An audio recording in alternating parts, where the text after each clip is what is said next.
Hola, Hello. ¿cómo estás, María?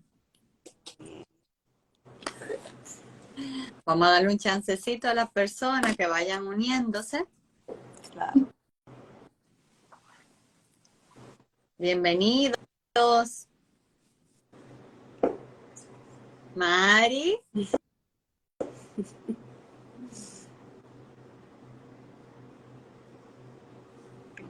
Wait. Regina, bienvenida.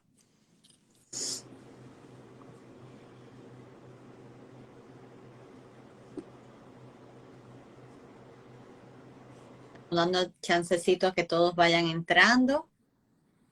Buenas noches. El tema es los beneficios del arte para la salud mental.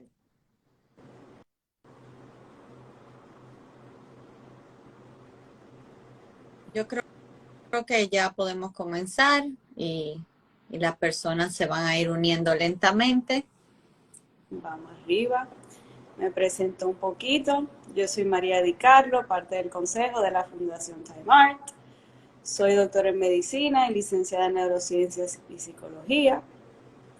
Para quienes no saben, la Fundación Time Art ofrece becas a jóvenes talentos dominicanos de recursos limitados para que puedan realizar sus estudios de pregrado en universidades nacionales, y dentro de las carreras que apoyamos está la psicología. Entonces, hoy para nuestra primera salita de Time Art tenemos a Rosa Mari Rodríguez. Ella es psicóloga clínica, especialista en psicoterapia y es mi tía también. Ay, mi niña. Entonces, cuéntanos un poquito, Rosa Mari, ¿cuáles son esos beneficios del arte para la salud mental? Bueno, lo primero es que el arte invita a la flexibilidad de pensamiento, a crear, a moverse, a adaptarse, a fluir, a ser libre, ¿verdad? No se trata de control, no hay como un eh, script, como se diría script en español, eh, como un guión, exacto, sino que el arte es algo que viene desde el ser, de adentro del ser, es como una forma de expresión, ¿verdad? Es como todas estas cosas inconscientes, todas estas emociones, todos estos pensamientos, todos estos conflictos internos que son inconscientes para mí, encuentran un lugar donde salir por medio del arte, ¿verdad? Mientras más expuestos estemos al arte desde pequeñito, desde niño, más los beneficios. Obviamente eso no significa que si yo nunca he sido expuesta al arte como adulto, no hay forma de comenzar a hacerlo. Claro que lo hay. O sea, y los beneficios los vas a sentir inmediatamente. Pero es una forma de acompañar al niño. El niño los niños saben que ellos no siempre son buenos. A veces, aunque no lo sean, bueno de que se porten bien, bajo las palabras de los padres, ¿verdad? Ellos saben que no siempre se portan bien. Y también a veces se portan bien, pero no quisieran portarse bien, ¿verdad? Entonces esto contradice lo que dicen los padres y ellos se convierten en monstruos bajo sus propios ojos. Entonces, estas cosas nosotros no nos enteramos de ellas porque estamos constantemente dándole órdenes, báñate, cámbiate, haz la tarea, a estas cosas, pero por medio del arte un niño puede canalizar muchas cosas. Entonces, el niño no sabe qué le da ansiedad, qué le da miedo, y lo que hace es proyectarlo a algún animal específico o a la oscuridad o hay un monstruo debajo de mi cama, pero en realidad es la forma es las palabras que el niño tiene, ¿verdad? Que no tiene todavía la capacidad de introspección y de identificar cuáles son las cosas que lo están molestando. Entonces el arte es el medio que los psicoterapeutas usamos para que ellos puedan procesar estas cosas. Vamos a dibujar ese monstruo, vamos a dibujar ese animal que te da miedo, y de qué color es, y qué dice, y qué hace, y qué tú le quieres hacer, y rompe la hoja, y ¿verdad? Porque estamos hablando de algo que no es real, estamos hablando de que el niño está canalizando esas ansiedades hacia un objeto, hacia un animal en específico, pero sí tenemos muchísimas herramientas. Como yo te decía ahorita, los niños son muy sinceros. Ellos no tienen esa necesidad de protegerse. Tú sabes, tú le dices al niño, hazme un dibujo de la familia. Tú no le estás diciendo que haga un dibujo de su familia. A veces lo hacen de su familia, a veces no. Pero inmediatamente ellos hacen su dibujo sin ningún tipo de, esta mujer me va a psicoanalizar, ellos no están pensando eso. Ellos están haciendo su dibujo, eligen ciertos colores, las omisiones son importantes. ¿Quién falta en ese dibujo? Eso me está dando información a mí. Cuando yo les digo, si alguien se portó mal en esta familia, ¿quién sería que se portara mal? Ellos me señalan a alguien. ¿Y quién es el que se porta bien? Y tú le empiezas a hacer preguntas y el niño es totalmente transparente, pero por medio del arte, porque todavía no tiene las palabras. Él no sabe decirte, me siento ansioso, mi hermano siempre crea conflictos y además le estamos de alguna manera pidiendo que sea desleal a su sistema familiar. Mientras que por medio del arte, como terapeuta, yo puedo decirle, píntame una familia y por ahí yo voy a poder entrar sin necesidad de ser consciente de algo que todavía el niño no lo sabe. ¿Entiendes? Hay muchísimos beneficios. Con respecto al adulto, es más difícil porque el adulto en el arte pide más dirección. Tú sabes, y mientras más dirigido sea el arte, más terapéutico. Mientras menos dirigido, más terapéutico. O sea, porque si ahora mismo tú dices, bueno, yo nunca he pintado, déjame ponerme en clase de pintura, pero tú lo vas a querer hacer bien, tú vas a querer pintar perfecto, Claro. tú vas a querer que te digan cómo se logra que se parezca como una foto.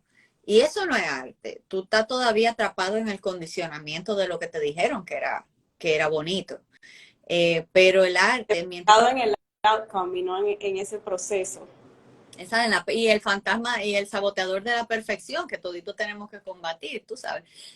Una de las cosas que yo te comentaba es que hay un terapeuta de familia famosísimo y excelente que se llama Salvador Minuchin, en paz descanse, que él nos decía, o sea, a todos los terapeutas les decía, apréndanse las técnicas, apréndanse las intervenciones, lean de todo el mundo, apréndanse todo y después olviden todo. Y la forma de lo que él quería decirnos con eso es, tú tienes que encontrar tu propia forma de ser terapeuta.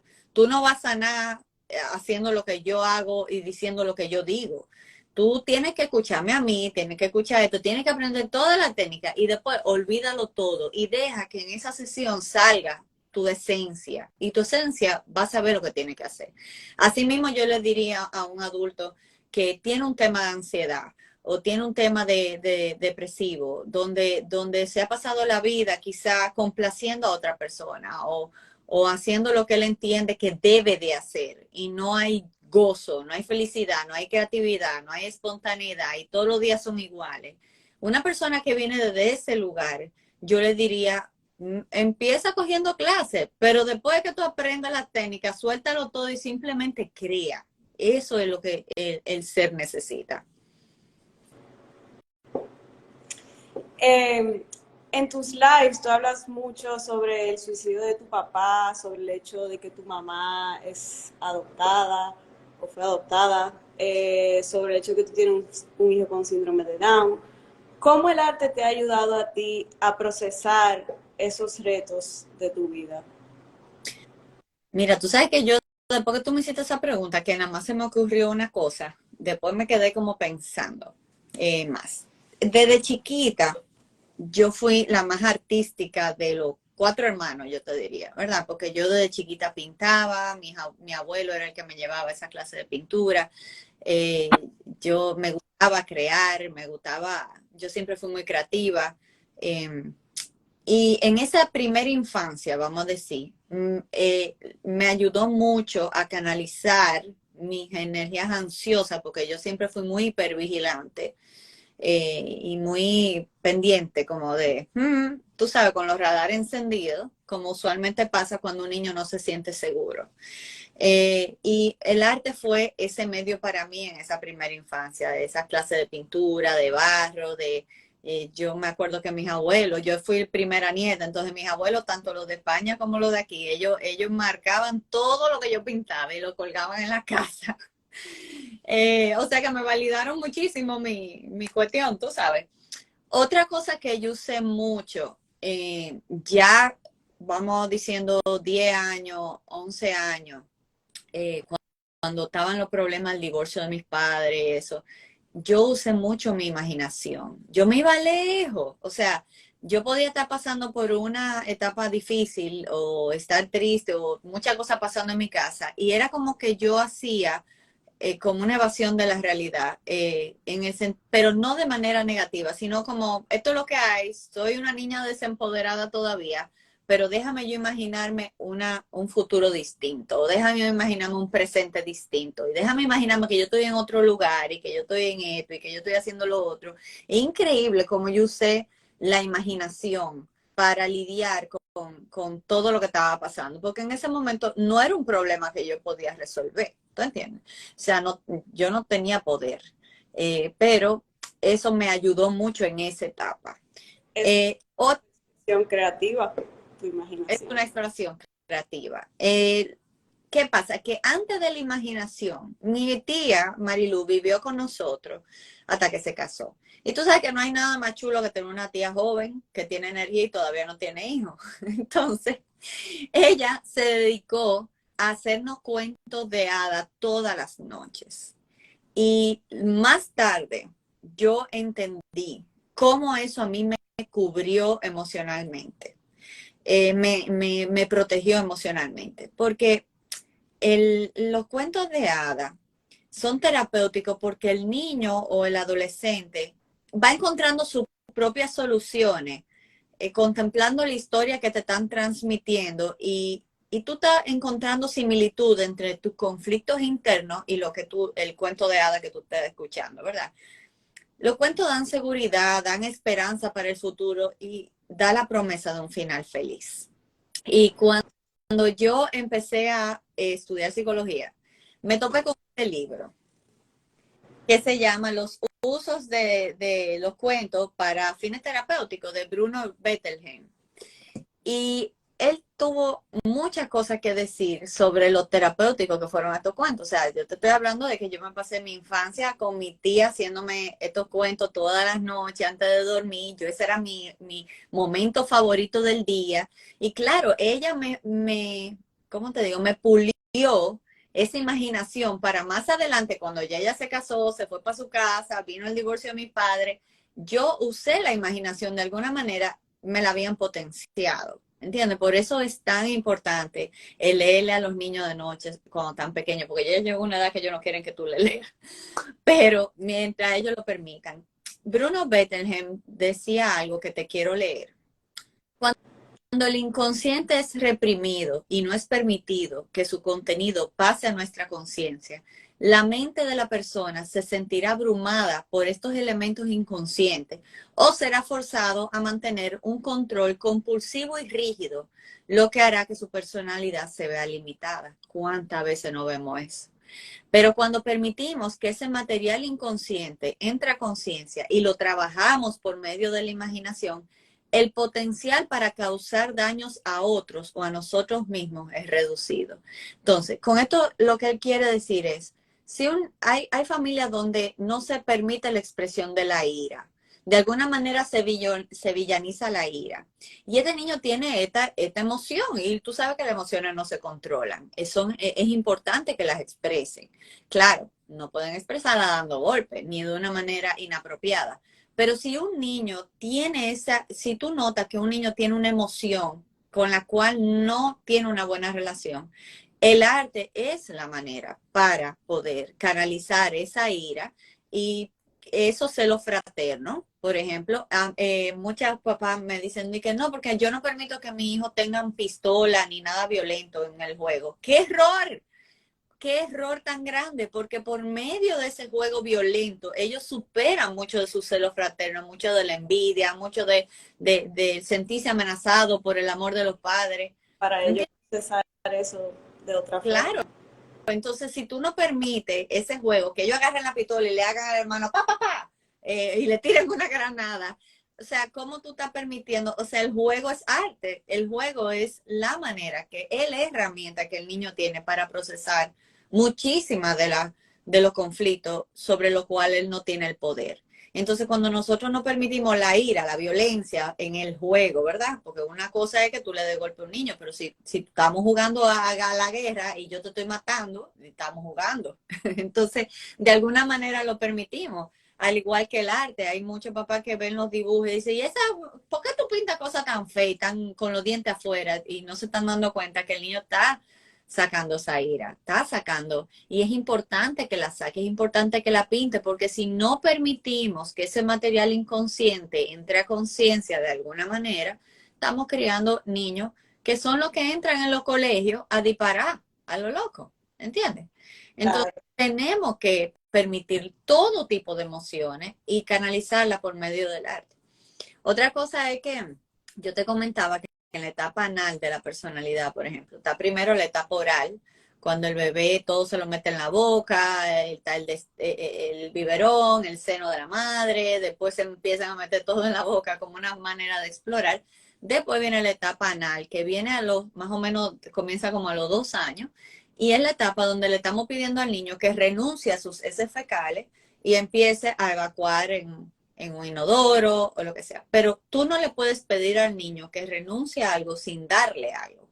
Entonces, por ende, en esa etapa, los educadores y los psicólogos sabemos que necesitamos darle a ese niño barro, masilla, pintura. Es un niño que se tiene que ensuciar porque necesitamos que tú renuncies a esto, pero te damos esto.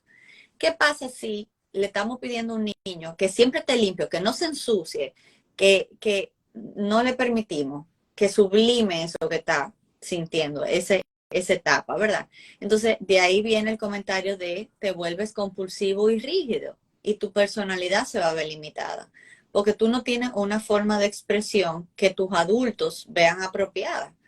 Entonces te quedas con eso adentro, no hay forma de que lo inconsciente no se pueda reprimir, ¿verdad?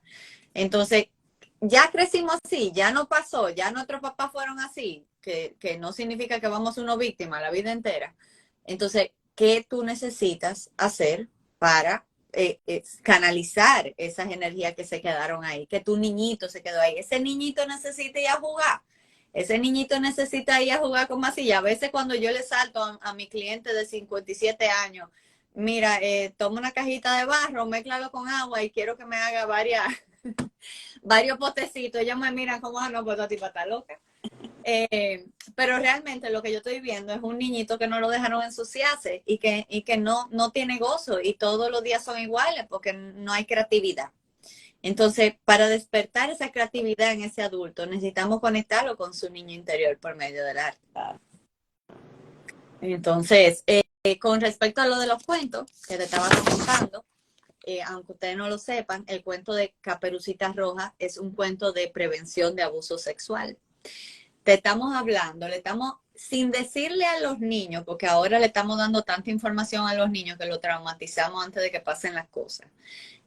A veces las mamás con las mejores de las intenciones, porque han tenido un pasado, le han pasado cosas, vienen donde la niña y dicen, mira, no deje que ningún hombre te toque, no deje que ningún tío te siente en la pierna, no deje que, pero tenemos que tener cuidado con la edad y en la forma que le estamos diciendo, porque a veces le estamos diciendo todos los hombres son abusadores sexuales o el mundo es un lugar peligroso. Entonces, ¿cómo pudiéramos ir despertando en este niño esa alerta sin activar su cerebro de supervivencia, ¿verdad?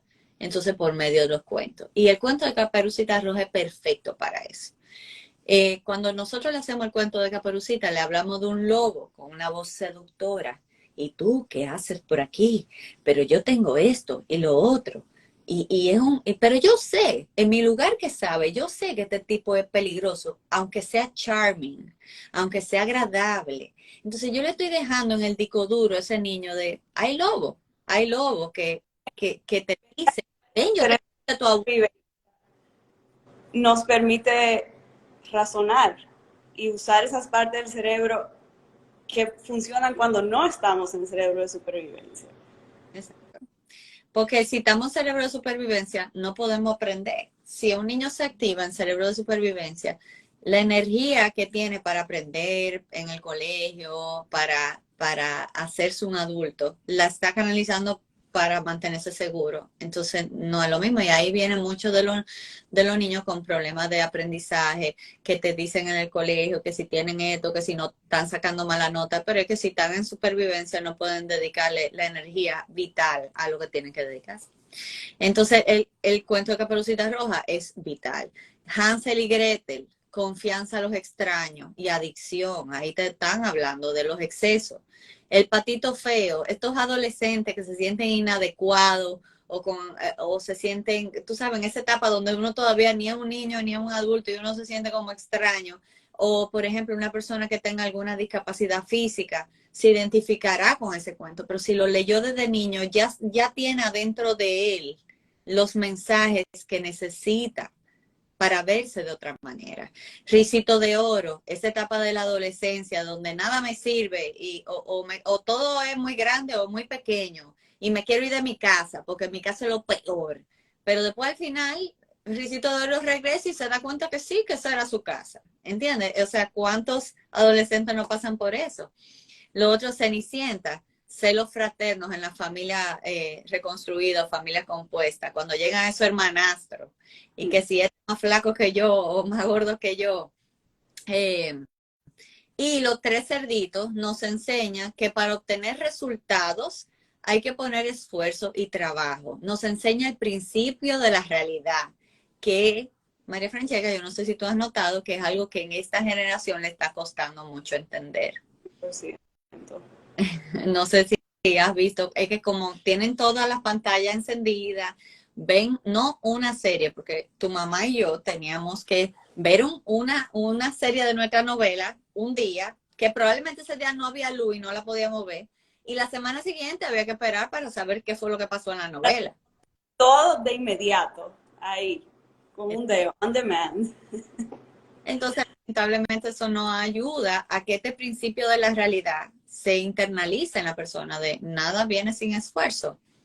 Entonces, son cosas que tú dices, ¿cómo así? O sea, yo nunca había pensado en los cuentos como una expresión de arte y mira lo terapéutico que pueden ser para un niño. Igual que en las metáforas, que es algo que los psicólogos usamos mucho en psicoterapia. La otra cosa que a mí me ayudó mucho, mucho, mucho fue escribir.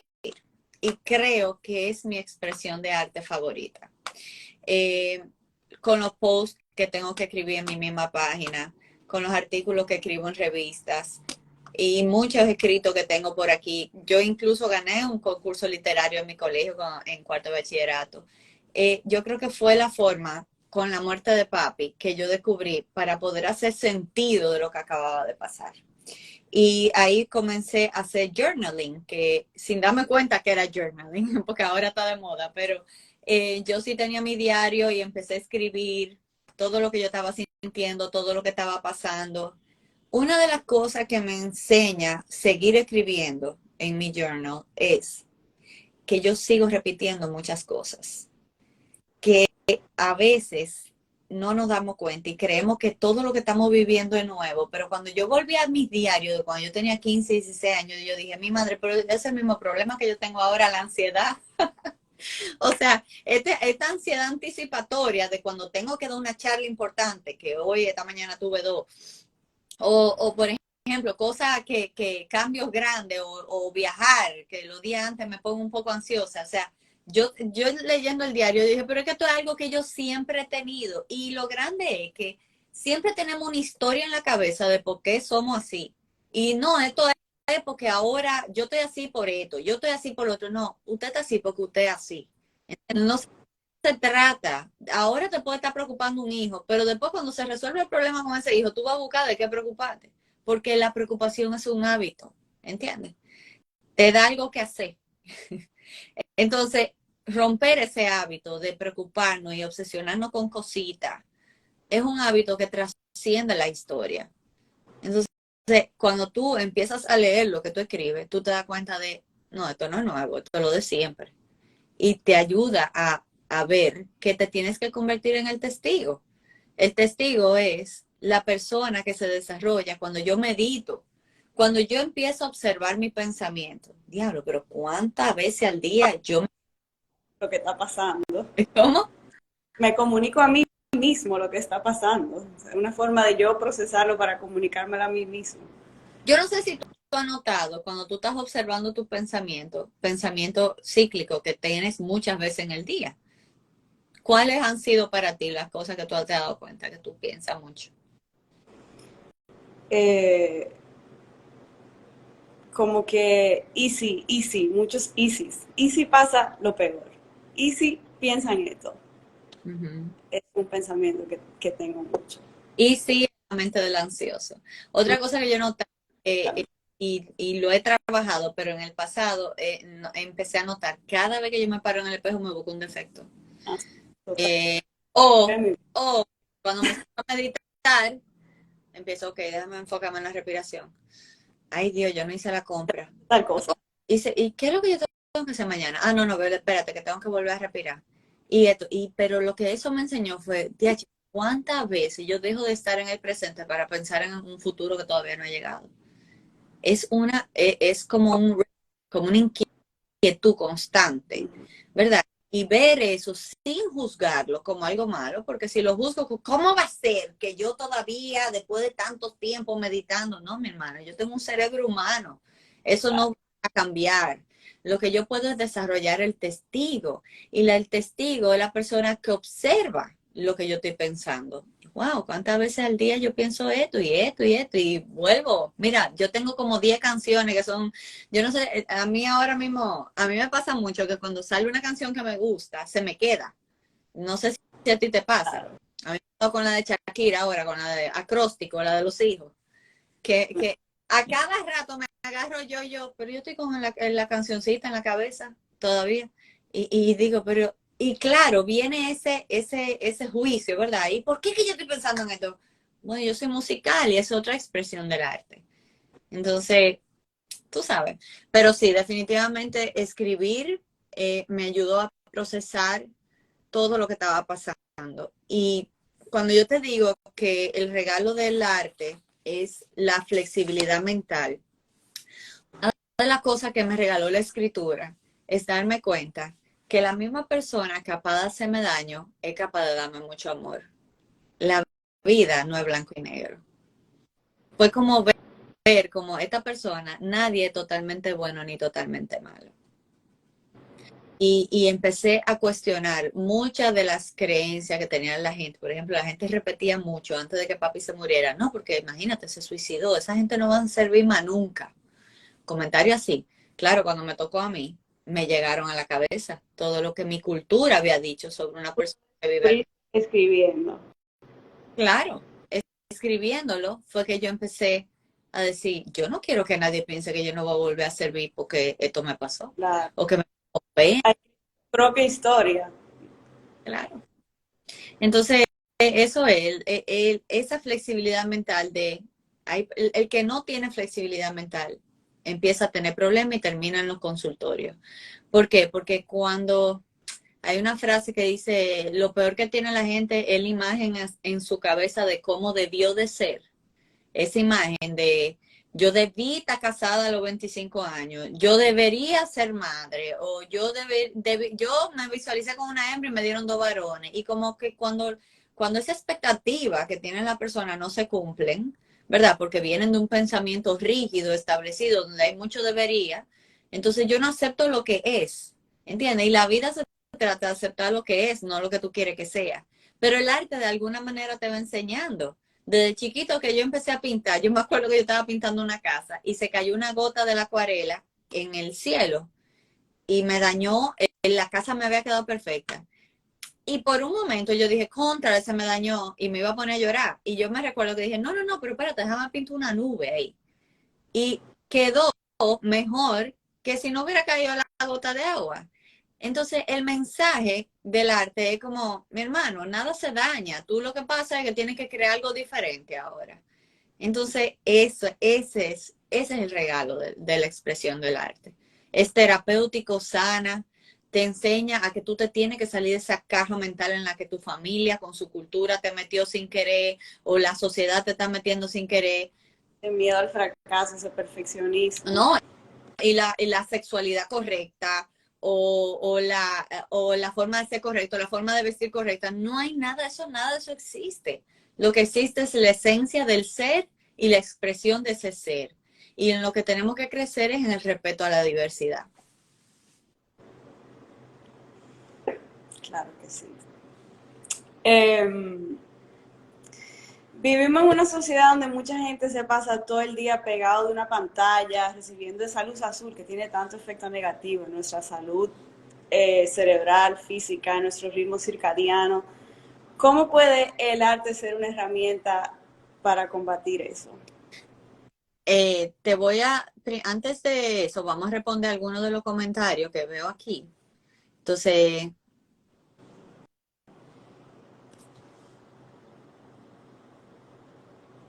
no sé quién, ok. Entonces, aquí dice, la preocupación es un hábito. Uf, pero qué mal hábito. Sí, lamentablemente eso tiene mucho que ver con la poca evolución de nuestro cerebro. Nuestro cerebro no está hecho para tanta tecnología y tanta información y tanta exposición. Entonces, nuestro cerebro todavía está en la época de la selva, vamos a decir. Todavía no sabe distinguir entre un león y algo que alguien está diciendo de nosotros. ¿Entiendes? Entonces el cerebro percibe las dos cosas con el mismo nivel de amenaza. Imagínate ahora que tenemos redes, que suben cosas, que se comparte información, o sea, es demasiado, yo creo que para lo que nuestro cerebro estaba hecho, no estábamos hechos para tanta tecnología, pero aparte de eso, también es un hábito porque no lo modelaron. Y cuando miramos ok, esto es genético porque hay un componente genético hereditario y el trauma, ya sabemos que el trauma se hereda por el ADN, que estamos hablando de trauma transgeneracional, que no tienes tú que haber vivido una situación difícil, sino que pudo vivir un antepasado tuyo y tú estás teniendo síntomas de estrés postraumático sin haber sido tú la que viviste esto. Pero es que tú heredaste el trauma y heredaste también la información de cómo evitar el trauma, porque la gente nada más mira lo malo. Pero, por ejemplo, si tú tuviste una abuelita que fue violada, ¿verdad? Cuando fue joven, y de repente tú ni lo sabías, pero por alguna razón, cada vez que hablan de temas de violaciones o en situaciones donde tú te has visto en un pasillo con un hombre sola, tú te has activado a nivel nervioso. Eso es tu abuelita diciéndote, güey, cuidado, ojo, ¿entiendes? Te está diciendo, prevén esto, que esto puede pasar. Y a veces no entendemos y nada más vemos la ansiedad como algo malo, pero la ansiedad no está dando información. Ella es nuestra amiga y hay que decirle, ven, siéntate aquí, vamos a discernir si Tiene su es función un miedo real o de es un miedo. protegernos. Exacto. Entonces hay miedo, hay muchos miedos diferentes. Hay miedo visceral de cuidado que si te metes ahí te va a matar. Y ese miedo te está dando información de ten cuidado. Tu vida depende de esto. Pero también hay miedos que son lo que yo llamo scare excited, que es cuando yo quiero, pero me da miedo. De yo quiero irme fuera a estudiar, pero me da mi miedo. Pico. Entonces, es normal, y es un miedo positivo, porque tú sabes que tienes que vencer tu miedo para llegar a tu felicidad. Pero tienes que aprender a estar cómodo con lo incómodo. Versus que hay miedos que Cómodo y incómodo, me encanta eso. hay que estar cómodo con lo incómodo. Lamentablemente esa es la única forma de ir creando resiliencia. Y los tres cerditos sabían eso. Entonces vamos a ver al otro comentario. La gente dice cosas horribles sobre el suicidio, poca empatía, mucho enjuiciamiento. Todos necesitamos apoyo en ese momento, sí, así es. Y por eso en Haciendo Limonada, si van a Spotify, en Haciendo Limonada Podcast, van a ver una que se llama Desmitificando el Suicidio y ese live completo yo se lo dediqué a mi papá, al tema de mi papá. Y a mis casi 45 años que voy a cumplir, ha sido el live más difícil que yo he hecho. O sea, es la conversación más difícil porque se sintió muy expuesto y fui muy transparente, pero sí me alegro de haberlo hecho porque yo pienso que nosotros, la ignorancia se combate con la información Claro que en todos los sentidos. Yo ahora mismo estoy trabajando fuertemente con la Fundación Quiéreme Como Soy, que hemos sido parte siempre de alguna manera, pero ahora más activa estoy en el tema de la aceptación a la neurodiversidad y a la discapacidad y la diferencia entre ambas cosas. Y la ignorancia se combate con la información. Eso es lo que tenemos que seguir haciendo, educando. Entonces, María, para contestar tu pregunta de la pantalla emite una luz azul que le hace muchísimo daño al cerebro. Y yo creo que lo vimos en la pandemia, cuando nos trancaron en nuestras casas con el iPad, la computadora y el celular. Fue muy difícil. O sea, fue al borde de que eso llevó a la humanidad a una crisis de salud mental a nivel mundial, de la cual todavía no hemos salido. Porque la pantalla ahora es la adicción número uno, la adicción a las pantallas. Y imagínate qué difícil para un papá que tiene un niño que nada más quiere estar pegado jugando juegos, videojuegos, o en el celular, o en lo que sea. ¿Cómo le va a quitar? Porque al final, para ser parte del mundo, ahora hay que tener un aparato en la mano. Y es más fácil también que te entretenido un aparato. Entonces, ¿qué pasa? Que el aparato te entretiene a ti sin tú tener que hacer nada. Y ese es el enemigo del arte. Es el enemigo de la felicidad de todo el mundo. Nosotros tenemos que hacer, no vivir desde el hacer, pero vivir en el ser y en el crear. Entonces, el enemigo del arte es la tecnología en muchísimos sentidos y en otros no. Por ejemplo, si yo soy fotógrafo y yo estoy usando la tecnología para crear una imagen o algo, porque si eso es tu expresión del arte, fenomenal, tú lo puedes usar para crear. Muchas veces se usa para crear, pero se usa también para cosas que no son positivas. Eso es como las páginas que ustedes siguen en Instagram. Yo sigo recetas, psicólogos y la gente que yo quiero. Después nadie está ahí que yo entienda que lo que tienen que decir no me sirve a mí de ninguna manera. Si el mensaje que una persona está mandando con sus fotos y sus cosas es que de alguna manera yo soy inapropiada, la que se tiene que salir del Instagram es la otra persona, ¿verdad? Entonces, ahí está la cosa, que tenemos niños siendo criados por pantalla, porque las pantallas son niñera gratis, vamos a estar claros. Tú quieres que un niño esté tranquilo, tú le das un celular y el niño no se va a mover. Y yo no lo digo eso en tono de juicio porque yo tengo 3 varones y yo entiendo perfectamente la importancia de darle un aparato por tu salud mental de vez en cuando, en momentos específicos y corto tiempo.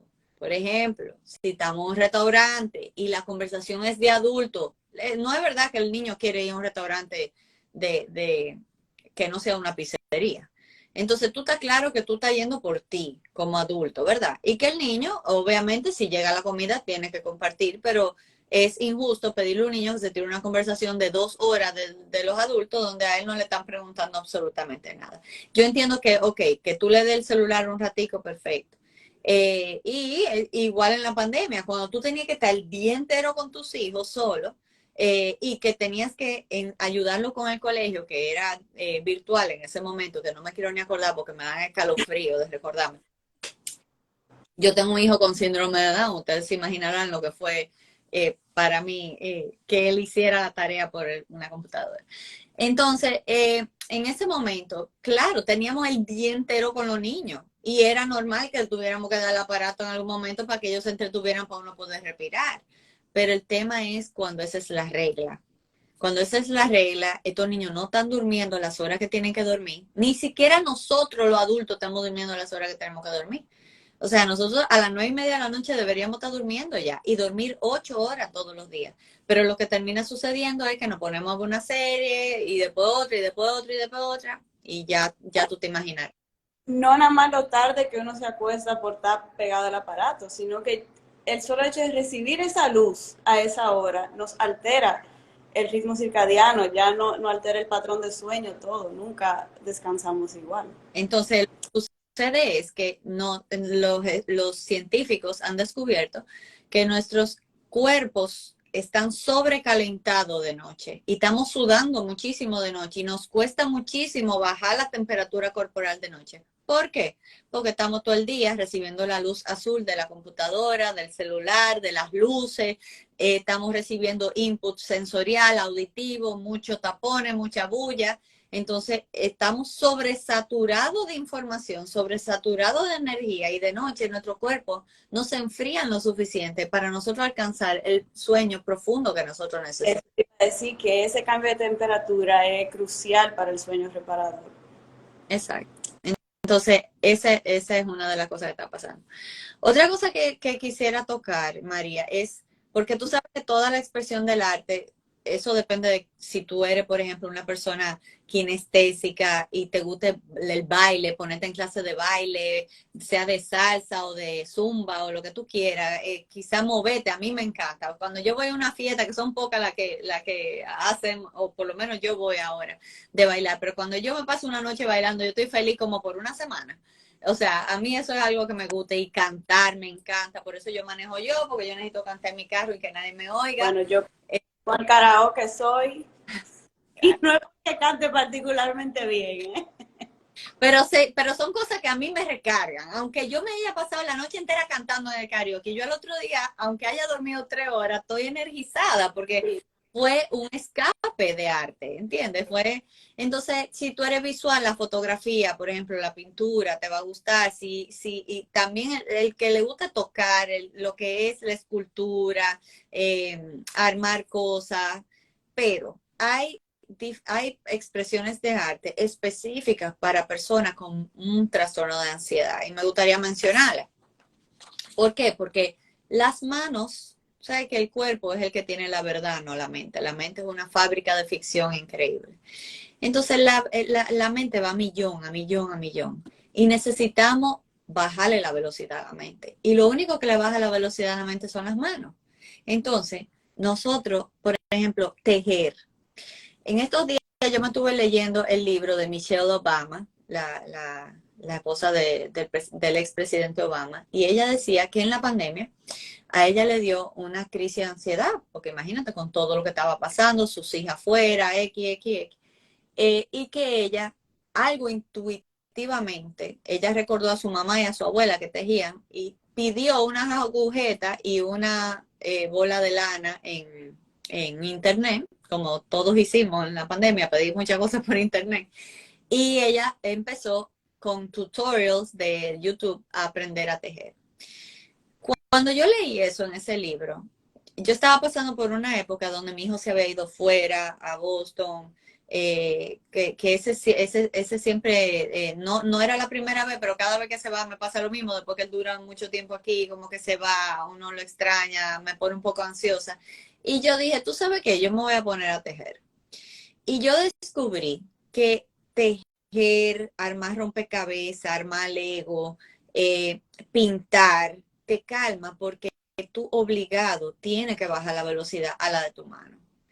Y tienes que estar sumamente presente, porque si tú te pones a pensar una cosa, vas a cometer un error con el punto que estás haciendo o la ficha que estás poniendo. O sea, tienes que estar constantemente presente. Incluso con los Legos, que es algo que tú tienes que seguir instrucciones. Si tú estás inatenta y pusiste la cosa donde no era, después tú te das cuenta que tienes que desmontar la cosa entera para volver para atrás. Y ese tipo de actividades son súper buenas para la ansiedad porque te ayudan a salir del cerebro de supervivencia. Es algo mecánico, algo táctil, algo repetitivo que te obliga a salir de ese cerebro que está todo el tiempo disparando. Cosas así, pintar, escultura, cosas que tú no puedas pensar en otra cosa para enfocarte en lo que tú estás haciendo, es lo que es mindfulness, prestar atención. Entonces, yo creo que ahí hay algo que a mí me ha funcionado y otra cosa que te comenté, que cuando te mencioné mi viaje a México, era que en el viaje a México, nosotros hicimos un viaje a San Miguel de Allende, ¿verdad? Mi esposo y yo. Y era un itinerario bien cargado, había desayuno, cena, almuerzo, actividades, qué sé yo qué. Y yo no me había dado cuenta, porque yo creo que cuando no estamos muy conectados con nuestro cuerpo, a veces no nos damos cuenta de que estamos ansiosos y estamos guardando mucha energía ansiosa. Y yo no me estaba dando cuenta que con el tema de estar a tiempo en todas las actividades, yo estaba un poco ansiosa.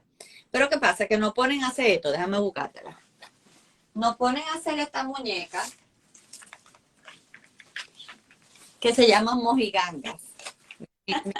Señores.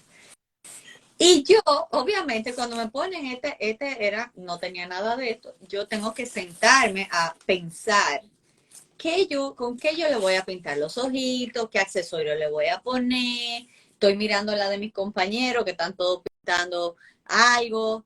Y yo sentí que la niñita en mí se despertó y dijo, yo quiero esto. Y el tiempo pasó, lo que tú y yo llamamos ese estado de flow, ¿verdad? El tiempo pasó, que yo no sé, para mí fueron 5 minutos, pero duramos como casi 2 horas ahí. Y esa es la pregunta para todos ustedes. ¿Qué es esa cosa que ustedes hacen y el tiempo pasa y ustedes ni cuenta se dan? Porque hay algo ahí.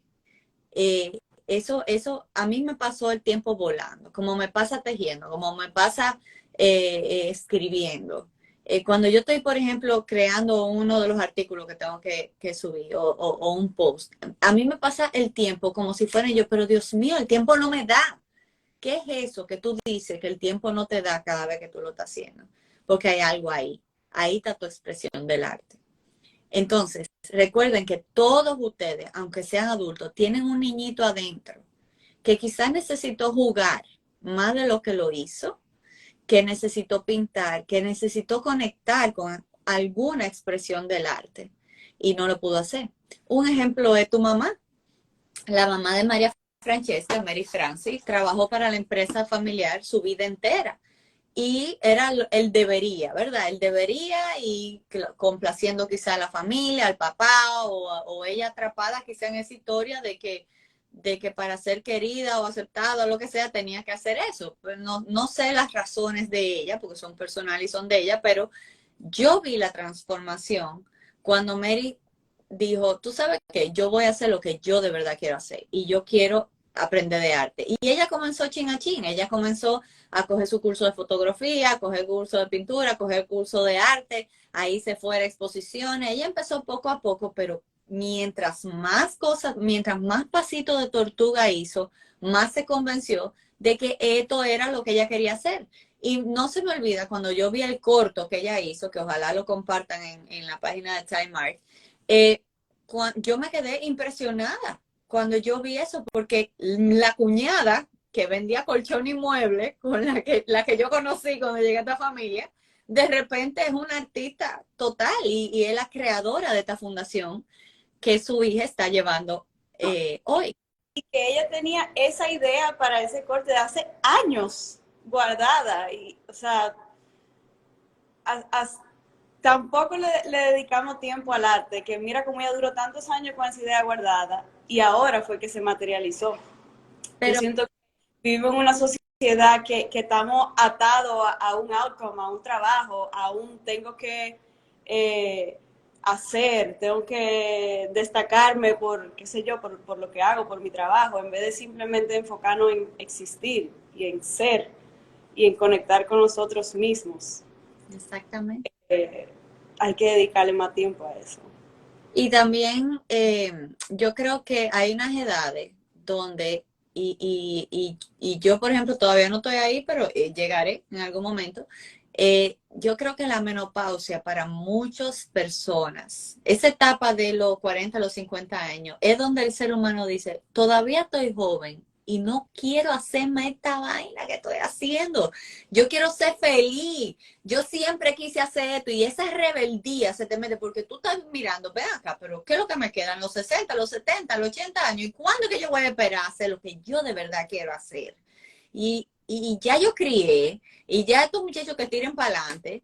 ¿Y qué es lo que ahora déjame ver qué yo quiero? Y hay mucho poder en esa crisis. Por eso que yo siempre digo que las crisis son lo mejor que le puede pasar a la gente. Y estamos acostumbrados a que ese estado de flow que nosotros mencionamos sea un ratico de un día, pero idealmente queremos vivir en ese estado, encontrar cosas en nuestro día a día, dedicarnos a cosas que podamos entrar en ese estado de flow todo el tiempo. Exactamente. Encontramos ese joy en el día a día. Ujú. Así es, y ojalá, yo creo que a muchas personas a veces les cuesta encontrar como su propósito, ¿verdad? Que es lo que, de alguna manera, quizá el estado de flow no es propósito, porque quizá es algo que tú disfrutas hacer y quizá no es tu propósito en la vida, sino que simplemente es algo que se te pasa el tiempo y tú disfrutas muchísimo. ¿Entiendes? Para cada quien eso va a ser algo distinto. Pero a veces eso está atado a tu propósito. A veces está y a veces no lo está. Y no todo en la vida es placer. Buda decía, el exceso de placer anula los sentidos. Si, por ejemplo, todos los días a mí me dan comida de restaurante, ya a mí no me va a gustar. Yo me voy a encontrar que nada es suficiente porque yo tengo que saber comer avena, arroz blanco y víver hervido para cuando yo vaya a un restaurante yo diga, ay, qué gusto, que sea algo distinto, ¿verdad? Si yo todos los días me apego a pasarlo bien, a beber, ya va a llegar un momento que lo que me hacía ese boss ya no me lo va a hacer. ¿Entiendes? Entonces, tenemos que tener las dos cosas. El yin y el yang. Tenemos que tener una vida de balance. Yo creo mucho en crear rutina y yo soy muy disciplinada con mi rutina de autocuidado, porque las veces que la suelto no me va bien. Y ya yo a la edad que tengo, he pagado esa consecuencia muchas veces y no quiero llegar ahí. Entonces, el tema de, por ejemplo, hay gente que me dice, a mí no me gusta hacer ejercicio. Yo lo hago porque me siento bien después que lo hago, pero no es lo que a mí me gusta. Sí, pero no importa, haga ejercicio. ¿Tú entiendes? Esas no son cosas que tú vas a decir, ahí voy a encontrar mi estado de flow. Si no es lo tuyo, no es lo tuyo, pero hazlo como quieras porque tú lo vas a hacer por otros beneficios. Entonces, no estamos buscando, porque de alguna manera hay que tener cuidado con eso que tú dijiste de estar en el estado de flow más tiempo, porque a veces ahora todo se ha convertido en el derecho a ser feliz y todo el mundo quiere ser feliz todo el tiempo. Y eso no es verdad que somos felices todo el tiempo. Yo hago muchísimas cosas todos los días que no quiero hacer. Podemos Pero un balance entre Generation Z, que todo es placer, y la generación de mis padres, que es todo es trabajo y auto. Exacto. Para. Contrarrestar, para contrarrestar, sí, ¿no? Y también, fíjate cómo tiene que ver la pantalla con eso que tú estás diciendo, porque estas generaciones jóvenes han tenido todo on demand. Ven lo que quieran, cuando quieran, donde sea en el carro. Yo y tu mamá teníamos que esperar una semana para ver lo que había pasado con la novela. Y se iba la luz. Entonces, era como que obligado, te iban, la vida antes te desarrollaba esa cachaza, como esa capacidad de estar cómodo en lo incómodo y de ser creativo, porque si se iba la luz, ahí teníamos que ver qué íbamos a hacer. Pues vamos a jugarle con Dios, vamos a esto, pero ahora no, ahora los niños no desarrollan la creatividad porque no dejamos que se aburran. ¿Entiendes? Porque lo que no aguantamos no verlo felices somos nosotros. ¿Qué me pasa a mí que yo no puedo ver a otra persona no feliz? Como si yo siempre fui feliz. Entonces, tú sabes, ahí hay muchas preguntas, pero el arte definitivamente es algo que nos invita. De mis 3 hijos, el más artístico es Nando, que acaba de agregar por favor. Nuestro Freddie Mercury. Querido Freddie Mercury, él ama a Freddie Mercury y ama todas las canciones de Queen y se la pasa pintando. Y como yo le decía al principio del live, los niños son muy sinceros y es imposible no transmitir, entonces me da mucha risa porque él pinta siempre la finca de mi mamá, que es su happy place. Él ama la finca de mi mamá, que tiene como 16,000 perros. Y entonces él en el dibujo, tú lo ves que pinta cada uno de los perros con su nombre y pinta la piscina donde él se baña. Entonces me da risa porque él siempre se pinta al lado de mi mamá y a mi padrastro lo pone como en una esquina de la hoja. Y es su forma. Él mismo tiene síndrome de Down. Él no tiene la capacidad quizá de hablar tan claro como tú o yo, ni la capacidad ni siquiera a veces reconocer lo que él está sintiendo y el por qué. Pero ¿cuál lo canaliza por el arte? Lo canaliza por las canciones, aquí él tiene bigote, señor, él tiene barba, pero aquí hay bigotes de lo que se pegan, pegados en todas partes de la casa, porque Freddie Mercury, imagínate, tenía bigote. Y él se la pasa todo el tiempo en ese estado creativo de creando los dibujos que él hace, la música, tocando. Entonces, esa es su forma de canalizar. Quizá lo difícil que es para él tener una condición donde la gente casi no lo entiende. Si él no tuviera ese escape del arte, como él fuera, quizá fuera agresivo. ¿Cuántos niños nosotros no conocemos con una neurodiversidad o con una discapacidad que son agresivos? es porque no tienen un catalizador, no tienen cómo sacar, no tienen cómo hacerlo inconsciente consciente. Y el arte es la respuesta. Entonces, cuando tenemos un niño con neurodiversidad, nos enfocamos mucho en ponerlo en muchas clases, muchas salas de tarea en la tarde, y para que sea bueno en el colegio y para esto, y no nos estamos dando cuenta que lo estamos haciendo sufrir el día entero, porque ellos no tienen un momento del día para desarrollar aquello que lo va a ayudar a canalizar todo lo que ellos tienen por dentro. Entonces, este es el mensaje. Sean los adultos, sean niños, encuentren su forma de arte favorita. Si empiecen a ir a exposiciones, empiecen a aceptar esas invitaciones a sitios para ver qué enciende tu luz, qué te llama la atención. Practica escribiendo, practica leyendo. No solo leas de tu trabajo, lee novelas, lee cuentos de hadas. Hay mucho. Un poco más en el quiero y no en el debería, ¿verdad? Vivir del ser y no desde el hacer, que es lo que es el arte, una invitación para hacer eso. Así es. Chulísimo. Yo creo que hemos respondido todas las preguntas. Entonces, nada, los invito a todos a, bueno, ya están aquí en la página de Time Art. Como bien decía María Francesca al principio, Time Art le da becas a artistas dominicanos, y la verdad que qué belleza que ustedes puedan impactar algo que es tan necesario, todas esas habilidades blandas que necesitamos desarrollar para que las personas sigan expresando y mediante esa expresión sanando tantas cosas.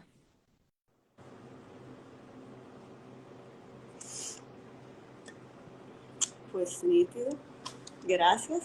Pues a ti por la invitación, mi querida María Francesca, y gracias a todos ustedes por acompañarnos. Me imagino que se va a quedar arriba el live en la página de Time Art y ahí lo podrán ver. Muchísimas gracias a todos y un abrazo. Buenas noches.